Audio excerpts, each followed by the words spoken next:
Good morning students. मैं आपको आज इंजीनियरिंग ड्राइंग जो सभी ऑल ट्रेड्स आईटीआई के लिए इम्पॉर्टेंट है वो पढ़ाऊँगी। इसका chapter number types of lines. मेरा नाम है भगवती शर्मा। तो सबसे पहले आप मेरे चैनल को सब्सक्राइब करें, लाइक करें और कमेंट का बटन दबाएं। तो टाइप्स ऑफ लाइन के बारे में हम बात करेंगे आज।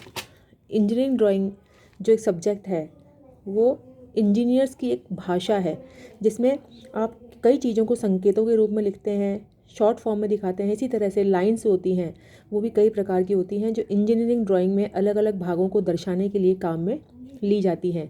तो हम सबसे पहली लाइन की बात करेंगे। वो लाइन है आपकी ऑब्जेक्ट लाइन या आउटलाइन। ऑब्जेक्ट लाइन या इसको हम आउटलाइन भी कहते हैं। ऑब्जेक्ट लाइन होती है वो किसी भी ऑब्जेक्ट जैसे मान लीजिए आपने एक आयत बनाया या एक वर्ग बनाया, कुछ भी बनाया, या आपने एक त्रिभुज बनाया, तो इसकी जो बाहरी रेखा है, जो इसकी आउटलाइन है, ये जो है बाहरी रेखा है, इसको दर्शाने के लिए ऑब्जेक्ट लाइन या आउटलाइन का उपयोग किया जाता है। ऑब्जेक्ट लाइन या आउटलाइन जो आप खींचेंगे वो आप एच पेंसिल से खींचेंगे। इसकी थिकनेस होती है 0.5 mm। दूसरी लाइन है आपकी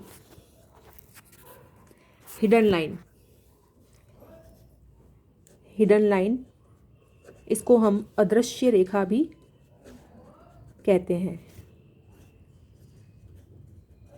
अदृश्य रेखा भी कहते हैं और इसका दूसरा नाम आपका होता है हिडन लाइन, अदृश्य रेखा। हिडन लाइन कैसे बनती है? आप एच पेंसिल से 3 mm, फिर 1.5 mm का गैप देंगे, फिर 3 mm, फिर 1.5 mm का गैप देंगे, फिर 3 mm, फिर इसी तरह से 1.5 mm का गैप दे देके जाएंगे और 3-3 mm के डैश के रूप में इस तरीके से ये हिडन लाइन खींची जाती है। हिडन लाइन का काम क्या होता है?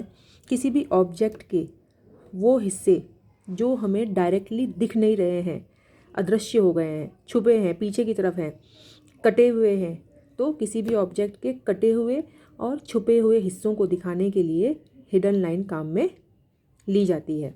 जैसे मान लीजिए मैं एक ये ऑब्जेक्ट आपको ड्रॉ करके दिखा रही हूँ। ये एक ऑब्जेक्ट है,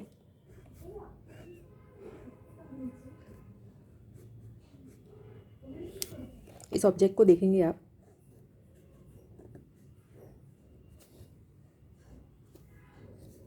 जब मैं इस ऑब्जेक्ट को सामने से देखूंगी तो मुझे ये वाला कट, ये जो आयताकार कट है, ये मुझे दिख रहा है। लेकिन अगर मैंने इस ऑब्जेक्ट को यहाँ साइड से देखा, इस तरफ से अगर मैंने देखा, तो मुझे ये कट दिख नहीं रहा है। तो ये मुझे कट लेकिन शो करना है साइड के अंदर। तो मैं कैसे शो करूँगी? मैंने एक ये साइड बना दिया, ये साइड बोलते हैं इसको, ये आपके आगे के चैप्टर्स में आएगा। ये आपने बना दिया इसका साइड वाला हिस्सा। अब आपको यहाँ पर ये कट शो करना है तो आप इसको डायरेक्टली शो नहीं कर पाएंगे। कितनी mm ऊपर है ये? मान लीजिए 10 mm ऊपर ये कट है, तो आप यहाँ से 10 mm का नाप लेंगे और इस तरह से शो कर देंगे। तो ये आपकी हो जाएगी हिडन लाइन। ये शो करेगी कि इस ऑब्जेक्ट के पीछे की तरफ 10 mm ऊपर एक हिडन लाइन है। तो हिडन लाइन का उपयोग क्या होता है? किसी भी ऑब्जेक्ट के कटे हुए और छुपे हुए हिस्सों को दिखाने के काम में आती है। इसके जो डैश होते हैं ये होते हैं 3 mm और ये जो गैप होता है इन डैश के बीच में ये होता है 1.5 mm। तो ये आपकी हिडन लाइन। अब मैं आपको बताऊंगी नेक्स्ट लाइन जिसका नाम है सेंटर लाइन। सेंटर लाइन को हम हिंदी में कहते हैं केंद्र रेखा। जैसे कि आप देखेंगे सेंटर लाइन का मतलब क्या होता है? सेंटर, किसी भी चीज़ का या किसी भी ऑब्जेक्ट का सेंटर दर्शाने वाली रेखा या सेंटर लाइन कहलाती है। लेकिन किसी भी गोल या बेलनाकार जॉब का अगर आपको सेंटर शो करना है या ये दर्शाना है कि ये ऑब्जेक्ट गोल है या बेलनाकार है, तो हम सेंटर लाइन उपयोग में लेते हैं। मान लीजिए जैसे ये एक ऑब्जेक्ट है, ये एक ऑब्जेक्ट है। अगर आपको ये शो करना है, ये गोल ऑब्जेक्ट है, इसका सेंटर शो करना है, तो हम सेंटर में पॉइंट लगाएंगे। इस तरीके से बनती है सेंटर लाइन।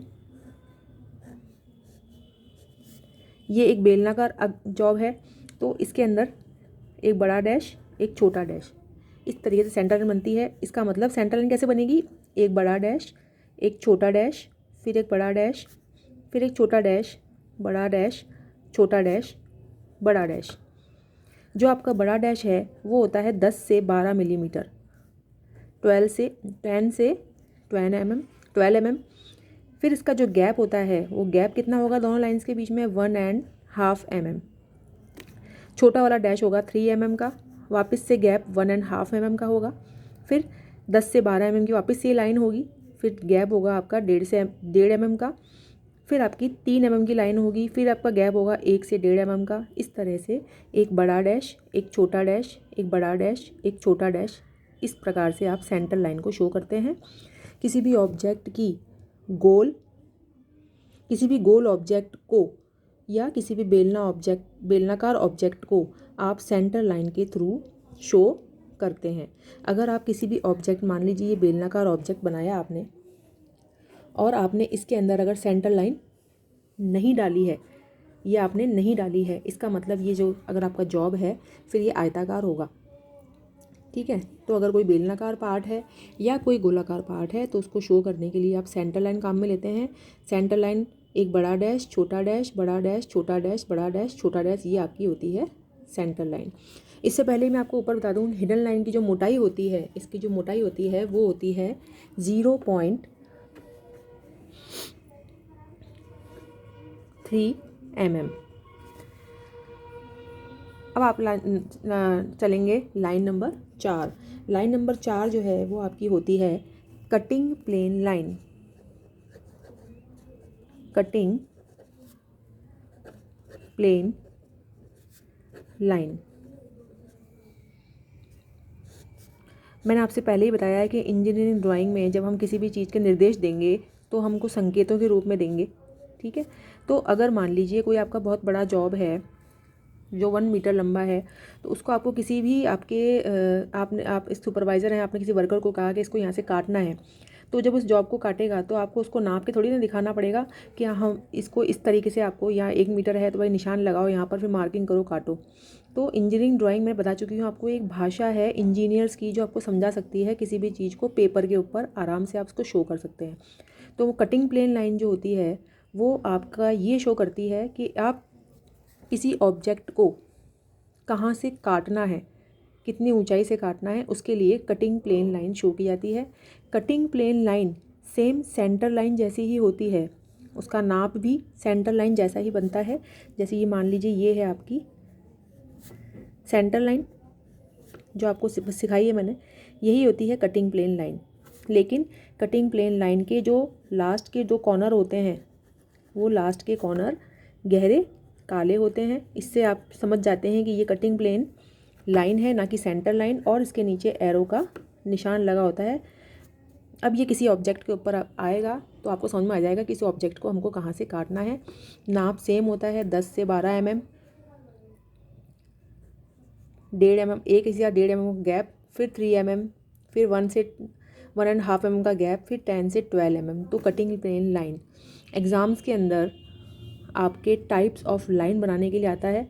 उसमें कोई सा भी आपको लाइन बनाने के लिए दे देंगे और कहेंगे कि आप इस लाइन को बनाकर, हिडन लाइन को बनाकर दिखाइए, सेंटर लाइन को बनाकर दिखाइए। तो आपको लाइन बना के तो दिखानी है, लेकिन लाइन बनाने के साथ साथ ही आपको उस लाइन की नाप के साथ उस लाइन को ड्रॉ करना है, तभी आपको एग्ज़ाम के अंदर फुल मार्क्स मिलेंगे। नेक्स्ट है आपका सेक्शन लाइन नंबर 5।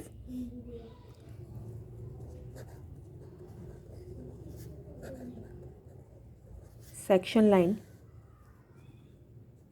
या हैचिंग लाइन।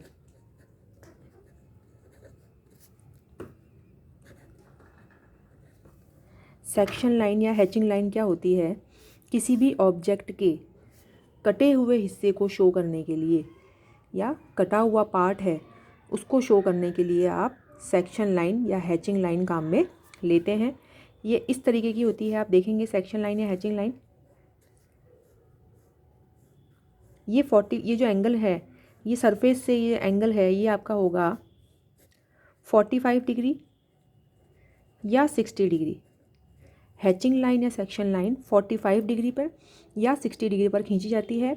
और क्यों खींची जाती है? ये शो करने के लिए कि कोई ऑब्जेक्ट को बराबर के दो भागों में या उसकी कटिंग की गई है।